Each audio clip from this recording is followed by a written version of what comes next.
Hello मेरे प्यारे बच्चों, कैसे आप सब। आशा करते हैं कि आप सभी अच्छे होंगे, मस्त होंगे, स्वस्थ होंगे और अपने परीक्षा की तैयारी कर रहे होंगे।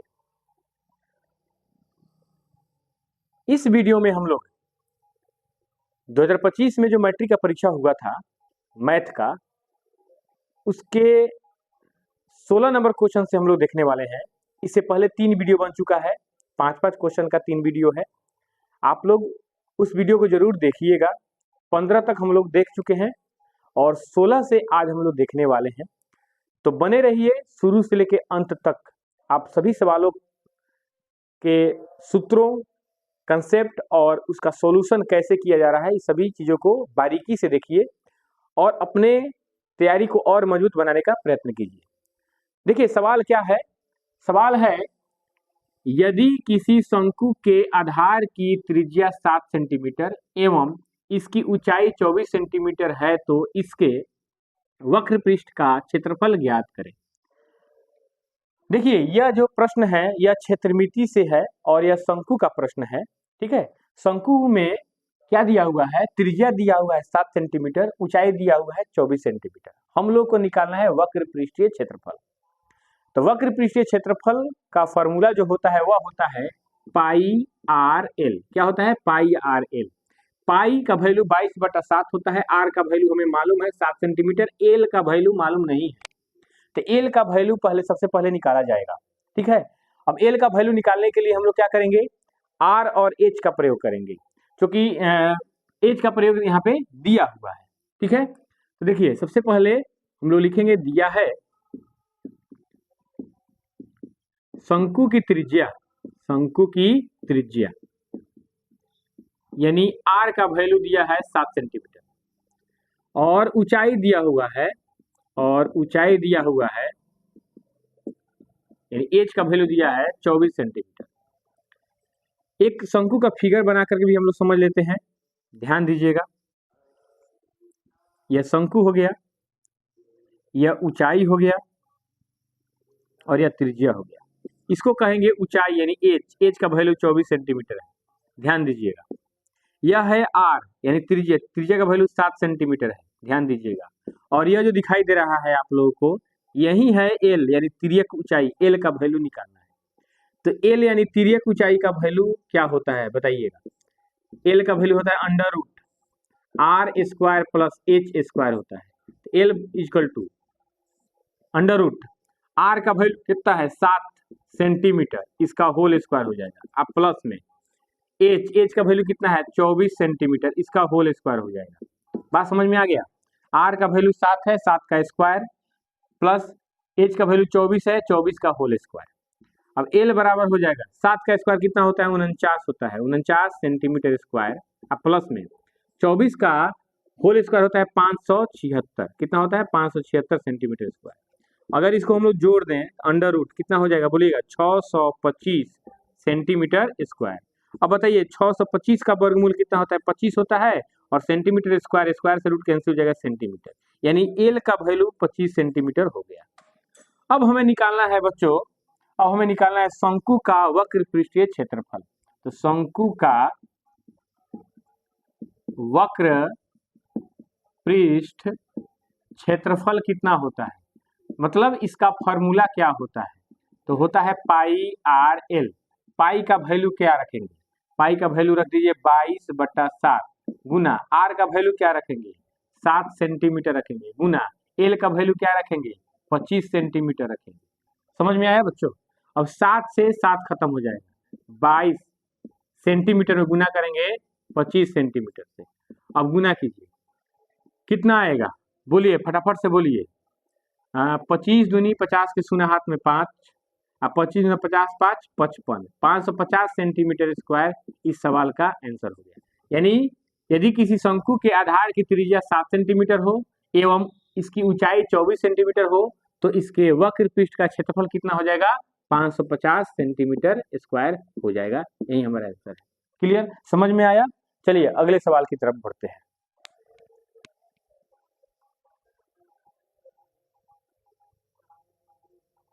चलिए बच्चों अब नेक्स्ट क्वेश्चन की ओर बढ़ते हैं। 17 नंबर सवाल बहुत ही मजेदार सवाल है। इससे बहुत सारी चीजें सीखने को मिलेगी, नए नए फॉर्मूला मिलेंगे। ठीक है, देखिए सवाल कह रहा है एक घड़ी की मिनट की सुई की लंबाई 7 सेंटीमीटर है और 40 मिनट में इसके द्वारा तय किया गया क्षेत्रफल ज्ञात करें। ये जो घड़ी की मिनट की सुई है, ठीक ना, उसकी लंबाई है 7 सेंटीमीटर। तो इसको जो है हम लोग क्या मानेंगे, त्रिज्या मानेंगे। घड़ी के मिनट की सुई की लंबाई यानी त्रिज्या 7 सेंटीमीटर हो जाएगा। दिया है त्रिज्या, त्रिज्या यानी 7 सेंटीमीटर हो जाएगा। क्लियर, ये बात समझ में आ गया। अब देखिए घड़ी में 3 सुइयां होती है, एक सेकेंड, सेकेंड की सुई, दूसरा मिनट की सुई, तीसरा घंटा की सुई। सेकेंड का सुई जो है अगर 60 सेकेंड हो जाता है तो 360 डिग्री का कोण बनाता है। इसको दूसरे शब्दों में कह सकते हैं कि सेकेंड का सुई एक बार राउंड कर जाता है, यानी 1 मिनट पूरा कर लेता है तो 360 डिग्री का कोण बनाता है। और वही मिनट की सुई 60 मिनट में 360 डिग्री का कोण बनाता है, यानी एक बार घूमेगा तो 60 मिनट होगा, यानी 1 घंटा में 360 डिग्री कोण बनाएगा। तो हम लोग को तो पता करना है 40 मिनट में, 40 मिनट में कितना डिग्री का कोण बनाएगा, पहले ये निकालेंगे, तब ही जाकर के फॉर्मूला में हम रख पाएंगे थीटा का मान। ठीक है, तो देखिए लिखेंगे 60 मिनट में बना कोण कितना है, तो 60 मिनट बना कोण हो जाएगा 360 डिग्री। तो 1 मिनट में बना कोण कितना होगा, 1 मिनट में बना कोण कितना हो जाएगा 360 बटा 60 यानी 6 डिग्री। तो 40 मिनट में कितना कोण बनेगा, तो 40 मिनट में बना कोण हो जाएगा 6 डिग्री में गुना करेंगे 40 से तो 240 डिग्री का कोण एंगल बनेगा। इसलिए थीटा का वैल्यू कितना हो जाएगा 240 डिग्री। ठीक है, अब निकालेंगे कि मिनट की सुई द्वारा तय किया गया क्षेत्रफल यानी त्रिज्यखंड का क्षेत्रफल। जब भी इस तरह का क्वेश्चन हो तो त्रिज्यखंड का क्षेत्रफल ही निकालते हैं। तो त्रिज्यखंड का क्षेत्रफल का फॉर्मूला क्या होता है बताइएगा, मालूम है तो बताइए, पाई आर स्क्वायर थीटा बटा 360 डिग्री। पाई का वैल्यू 22 बटा 7 रख दो, आर का वैल्यू 7 सेंटीमीटर है उसका स्क्वायर कर दो, गुना में थीटा का वैल्यू 240 है तो 40 लिखो और बटा में 360 लिखो। ध्यान दीजिएगा यह 120 से कटेगा 2 मरतबा, 120 से कटेगा 3 मरतबा, 120 दूना 240, 120 तिहाई 360 हो गया। अब देखिए 22 बटा 7 है, गुना में 49 सेंटीमीटर स्क्वायर और गुना में 2 बटा में 3 है, 7 से 49 कटेगा 7 मरतबा। अब देखिए 22 दूनी 44, 44 में गुना करेंगे 7 से, 7 चौका 28, 7 चौका 28 2 30, 308 बटा 3 सेंटीमीटर स्क्वायर इसका आंसर हो जाएगा। समझ में आया। तो घड़ी के सुई से संबंधित अगर कोई भी प्रश्न आवे तो उसको ऐसे ही बनाया जाता है। हाँ, मिनट वाला रहे तो मिनट का कंसेप्ट लागू करेंगे। बच्चों 18 नंबर क्वेश्चन को हम लोग देखते हैं। क्वेश्चन है सिद्ध करें कि 1070 degree into 1060 degree into 1083 degree equal to √3। यह त्रिकोणमिति का बहुत ही बेहतरीन सवाल है और इस सवाल को बनाने के लिए कुछ फार्मूला की आवश्यकता होती है। सबसे पहले हम लोग फार्मूला जान लें। फार्मूला है पूरक कोणों के त्रिकोणमितीय अनुपात। Sine 90 degree minus A equal to cos A, cos 90 degree minus A equal to sine A, 10 90 degree minus A equal to cot A, cot 90 degree minus A equal to tan A, cosec 90 degree minus A equal to sec A, sec 90 degree minus A equal to cosec A. और एक और formula की आवश्यकता इसमें पड़ेगी, वह है tan A into cot A equal to 1, tan A into cot A equal to 1। आइए इस सवाल को हम लोग सॉल्व करते हैं। इस सवाल के दो साइड हैं, एक है लेफ्ट साइड, दूसरा है राइट साइड। लेफ्ट साइड को हम लेते हैं LHS से। ध्यान दीजिएगा 1070 degree into 1060 degree into 1083 degree. अब देखिए 1070 डिग्री और 1083 डिग्री जो है एक पूरक कोणों का युग्म बनाएगा, यानी इसमें जो 7 डिग्री है और इसमें 83 डिग्री है, इन दोनों कोणों को यदि जोड़ दिया जाए तो क्या हो जाएंगे जी, ये पूरक कोणों का युग्म बनाएंगे। इसलिए इन दोनों को एक साथ लिख देते हैं। 10 60 डिग्री इंटू 10 83 डिग्री। अब इस भाषा में समझिए कि वैसे दो कोण जिनको जोड़ने पर 90 डिग्री आएगा वह पूरक कोण का युग्म कहलाएगा। ठीक है, अब देखिए इसमें से किसी एक कोण को हम लोग 90 माइनस थीटा के रूप में व्यक्त कर देते हैं। तो लिखेंगे 10 90 डिग्री माइनस, अब देखिए 90 में से 83 डिग्री घटाएंगे तो 7 डिग्री आएगा, इंटू में 10 83 डिग्री, इंटू में हो जाएगा 10 60 डिग्री। अब देखिए 10 90 माइनस थीटा, तो 10 90 minus A equal to cos A cot A, ठीक है।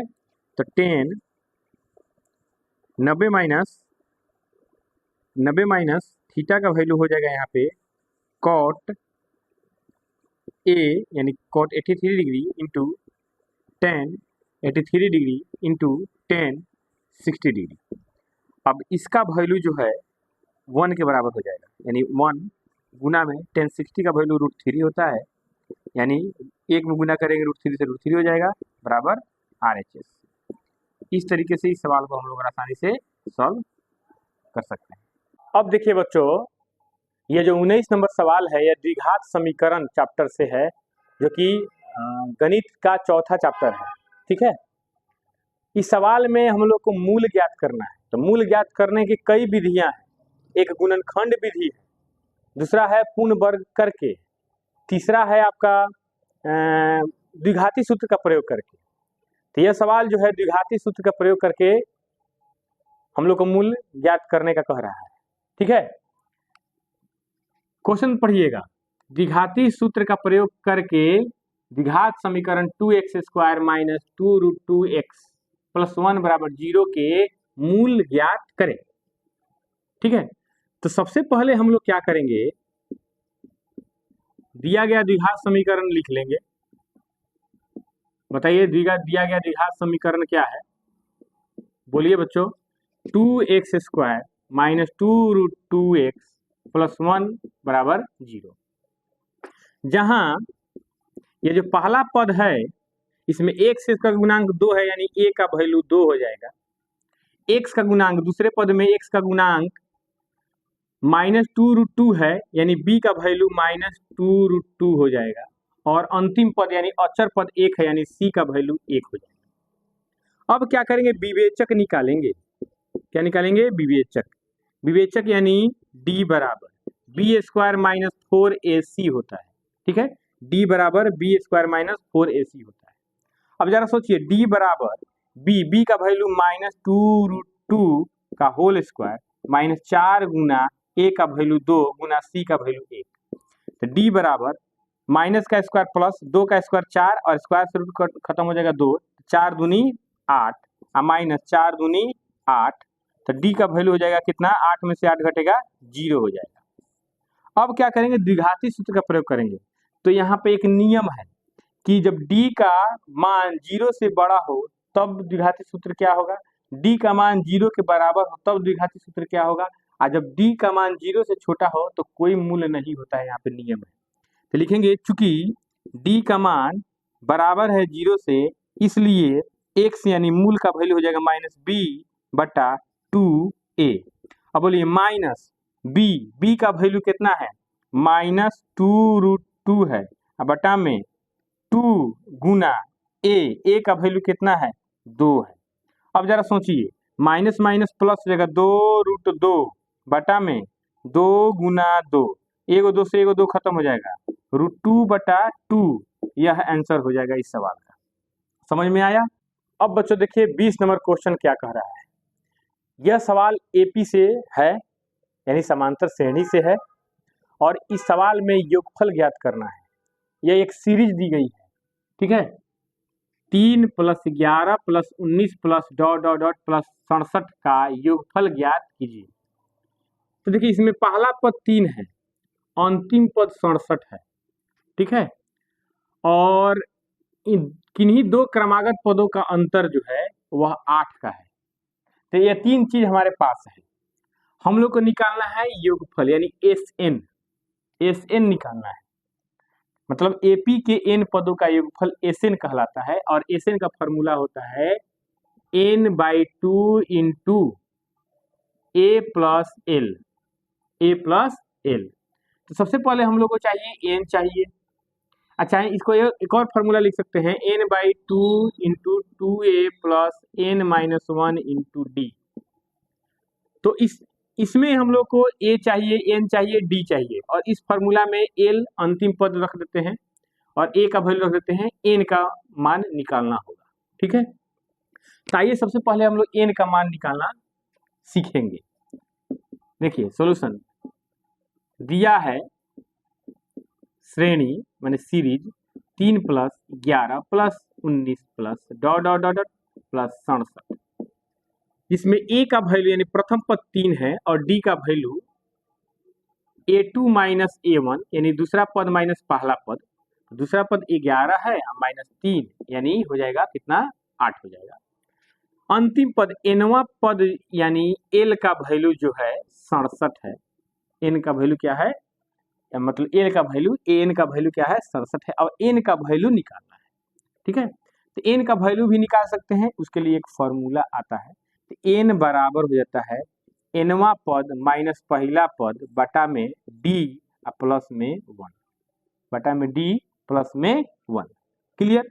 अब बताइए एन बराबर हो जाएगा, एनवा पद कितना है, 67 है, माइनस पहला पद कितना है, 3 है, बटा में डी कितना है, 8 प्लस में 1। अब समझिए 67 में से 3 घटेगा तो 64 होगा, बटा में 8 प्लस 1। अब 8 से भाग देंगे 64 में तो 8 आ जाएगा, प्लस में 1, 8 है 1 9, यानी एन का वैल्यू 9 निकल गया। अब यानी योगफल निकालेंगे, तो योगफल निकालने के लिए क्या करते हैं, एसएन का प्रयोग करते हैं। एसएन बराबर फॉर्मूला होता है n/2 इंटू ए प्लस एल, ए प्लस एल।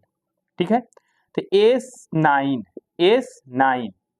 तो एन का वैल्यू 9/2 हो जाएगा और ए का वैल्यू 3 प्लस एल का वैल्यू तो मालूम है ही 67 है। अब बताइए मुझे बच्चों कि 9/2 हो गया, गुना में 67 प्लस 3 कितना हो जाएगा, 70। अब 2 से भाग दो, 70 में 35 भागफल आएगा। अब 35 में गुना करो 9 से, 9 पचे 45 का 5 हाथ में 4, 9 त्रिका 27, 4 31, 315 इसका आंसर हो जाएगा। क्लियर, समझ में आया। तो इस तरीके से हम लोग एपी के एन पदों का योगफल निकालते हैं। आशा करते हैं कि 5 सवाल से आपको बहुत सारे नॉलेज मिले होंगे। अगर अच्छा लगा हो तो कृपया इस चैनल को सब्सक्राइब कर दीजिए, लाइक कर दीजिए और अपने ग्रुप में शेयर कर दीजिए। ठीक है, सपोर्ट बनाए रखिए। हम फिर कल मिलेंगे 21, 22, 23, 24, 25 नंबर क्वेश्चन लेकर के। तब तक बने रहिए, बहुत बढ़िया तरीके से तैयारी कीजिए। मिलते हैं नेक्स्ट वीडियो में। जय हिंद।